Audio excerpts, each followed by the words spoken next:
انہیں پتا ہے کہ اپنے لوگوں کو نہیں مارتے. لیکن آپ دیکھیں پاکستان میں ہماری جو ملٹری اسٹیبلشمنٹ ہے وہ ایسی پالیسیاں بناتے ہیں جن میں وہ اپنے لوگوں کو مارتے ہیں. اب جب ٹرمپ نے اس پہ توجہ نہیں دی تو پاکستان کو ایک اور بات کا خطرہ پیدا ہوا. پاکستان کے پاس کچھ انٹیلیجنس رپورٹس ہیں, اور یہ میں آپ کو ذمہ داری کے ساتھ کہہ رہا ہوں, اکا دکا جگہ پہ یہ چیزیں چھپی بھی ہیں, لیکن میں جو آپ کو نیوز دے رہا ہوں یہ میں اپنے سورس سے آپ کو خبر دے رہا ہوں, اور یہ کنفرم بھی کر سکتے ہیں جو جرنلسٹ ہیں اسلام آباد میں, راولپنڈی میں. پاکستان کی انٹیلیجنس کے پاس یہ اطلاع ہے کہ بھارت بہت جلد اگلے 1 یا 2 مہینے میں کوئی نہ کوئی فالس فلیگ آپریشن کر کے دوبارہ پاکستان کے ساتھ آپریشن سندور جیسی صورتحال پیدا کر سکتا ہے. ایسے میں افغانستان کے ساتھ ایک پنگے میں لگاتار رہنا اور پھر بھارت جیسے خطرے کا سامنا کرنا, یہ دونوں چیزیں اگر ایک ساتھ ہوتی ہیں تو پاکستان کے لیے بڑی پرابلم ہو سکتی تھی. لہذا اس وقت پاکستان نے فوراً کوشش کی, قطر کو بیچ میں ڈالا, اور پھر ہمارا ایک سیز فائر کا معاہدہ ہو گیا. اب سیز فائر کا معاہدہ تو ہمارے پاس ہے, لیکن یہاں پہ ایک اور خبر آئی ہے جو بڑی تشویشناک ہے. خبر یہ ہے کہ بڑی خاموشی کے ساتھ یہ کام ڈالا گیا, اور افتخار فردوس صاحب ہیں اور بڑے تجربہ کار آدمی, انہوں نے اس کی نشاندہی کی. پھر ہمارے کچھ اور جرنلسٹ ہیں انہوں نے بھی نشاندہی کی کہ قطر نے پہلے جو ایک جاری کیا تھا اعلامیہ, قطر سے جاری ہوا تھا پاکستان اور افغانستان کے مذاکرات کا, اس اعلامیہ میں ورڈ بارڈر استعمال کیا گیا تھا, سرحد کا لفظ استعمال کیا گیا تھا افغانستان اور پاکستان کے بیچ میں. لیکن پھر طالبان کے کہنے پہ اس لفظ کو ختم کر دیا گیا, کیونکہ افغانیوں کا یہ ماننا ہے چاہے وہ طالبان ہے چاہے وہ طالبان نہیں ہے. اب یہ آپ نہیں کہہ سکتے کہ یہ طالبان کی یہ سوچ ہے, نہیں, یہ افغانستان کے اندر رہنے والے لوگوں کی سوچ ہے, اور پاکستان میں بھی کچھ لوگوں کی یہ سوچ بعض اوقات ہوتی ہے. افغانستان میں رہنے والے لوگوں کی یہ سوچ ہے کہ یہ ڈیورنڈ لائن ہے, یہ کوئی مستقل سرحد نہیں ہے, ہمیں اس کے آر پار جانے کا پورا حق ہے.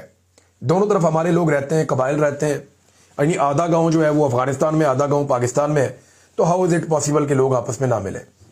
تو وہ اس کو بارڈر تسلیم نہیں کرتے, اور ان کے کہنے کے اوپر جو ہے وہ یہ کر دیا قطر نے کہ لفظ بارڈر ختم کر دیا. اور اس سے بڑی حیرت کی بات یہ ہے کہ پاکستان نے اس پہ اعتراض کوئی نہیں کیا, خاموشی. دیکھیں قطر کچھ کرے, یو اے ای کچھ کرے, یا سعودی عرب کچھ کرے, یا ڈونلڈ ٹرمپ کچھ کرے, ایون اب تو کوئی اسرائیل بھی کچھ کرے, تو پاکستانی حکمران نہیں بولتے, یہ خاموش رہتے ہیں. اور پاکستان نارملی کوشش کرتا ہے کہ ان کے ساتھ پنگا نہ لے, کیونکہ ہمارے جو اسٹیبلشمنٹ ہے یا ہمارے جو حکمران ہیں ان کے ساتھ دیرینہ اور بڑے اچھے مراسم ہوتے ہیں, یہ کاروبار بھی یہیں پہ جا کر کرتے ہیں, معاملات بھی اپنے انہی کے سامنے ہمیشہ رکھتے ہیں. ایک اور بہت بڑی ڈیولپمنٹ ہوئی ناظرین پاکستان میں, مجھے آپ کے ساتھ شیئر کرنی بہت ضروری اور بڑی ڈیولپمنٹ ہے, اور میں پوری قوم کو مبارکباد پیش کرتا ہوں کہ مئی میں جو ایک لڑائی ہوئی تھی نا انڈیا اور پاکستان کی, جس میں انڈیا کے طیارے گر گئے تھے, میاں نواز شریف کو اب وہ بات پتہ چل گئی ہے. میاں نواز شریف صاحب نے اب سٹیٹمنٹ جاری کیا وہ مئی والے انسیڈنٹ کا.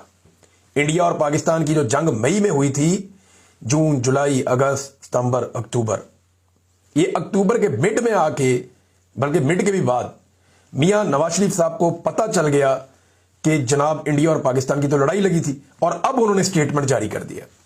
میاں صاحب کا سٹیٹمنٹ ہے پاکستان ہماری ریڈ لائن ہے, پاکستان کی طرف کسی کو میلی آنکھ سے دیکھنے نہیں دیں گے. کیا بات ہے میاں صاحب کی.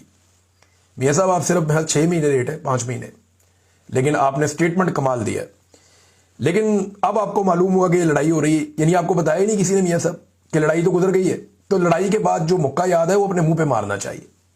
میاں صاحب آپ وہی ہیں نا جنہوں نے مودی صاحب کو اپنے گھر شادی پہ بلا لیا بغیر ویزے, کھائی گئی. کچھ ان کے دوست ہیں, عامر متین صاحب, دیگر کچھ اور دوست ہیں, امیر عباس صاحب, صدیق جان صاحب, دیگر اور صحافی بھی تھے. تو ان تمام نے وہاں بات چیت کی, اور صابر شاکر بھائی نے بڑی تفصیلی بات چیت کی کیس کے حوالے سے, حقائق کے حوالے سے. تو ہم سب کا شکریہ ادا کرتے ہیں, نہ ہم بھولیں گے اور نہ ہم بھولنے دیں گے. یہ ایک ایسا کیس ہے کہ جو تاریخ میں زندہ رہے گا, کیونکہ اس کے مدعی ہم تمام صحافی ہیں. آج کچھ بول پا رہے ہیں, کچھ نہیں بول پا رہے. جو نہیں بول پا رہے ان کے دل میں بھی دکھ ہے, اور کل وہ یہ سب آواز اٹھائیں گے. یہ جن لوگوں نے ظلم کیا ہے وہ ہمیشہ ان سیٹوں کے ساتھ چپکے نہیں رہیں گے, ہم انہیں کٹہرے کے اندر لے کر آئیں گے. جب یہ مسئلہ صاف ہوگا تو انہیں اس کا جواب دینا پڑے گا.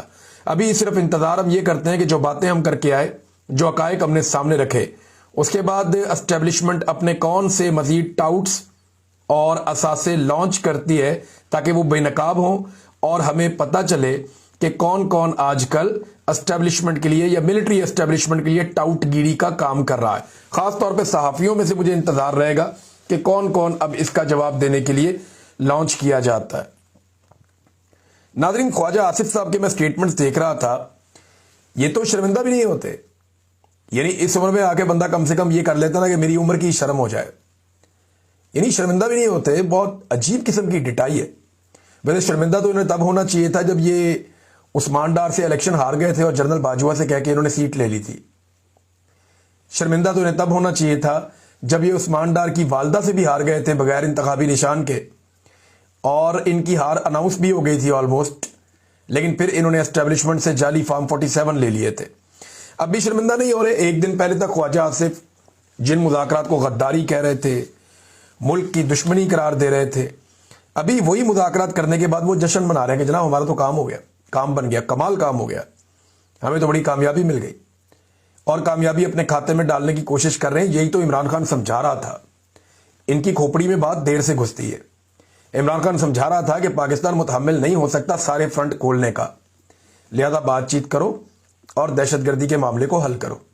ابھی بھی موقع ہے. عمران خان صاحب نے جو باقی باتیں سمجھائی ہوئی ہیں دہشت گردی سے نمٹنے کے لیے، اس پالیسی کے اوپر آپ چلیں. طاقت کا استعمال کم کریں، دماغ کا استعمال زیادہ کریں. سیاسی لوگوں کو آگے لے کر آئیں، قبائلی جرگے سے بات چیت کریں. یہ معاملہ حل کی طرف جائے گا، ویسے نہیں جائے گا. اس میں ناظرین پاکستان کو دیکھیں. پہلے تو پاکستان کا بالکل ایک نقطہ نظری الگ تھا نا. جب پاکستان ڈونلڈ ٹرمپ کو تشتری میں سجا کر افغانستان کے ساتھ ایک جنگ پیش کر رہا تھا کہ حکم کیجیے آقا کیا کرنا ہے، تو ٹرمپ نے فیصلہ کرنا تھا جو بھی کرنا تھا. لیکن ہوا کیا؟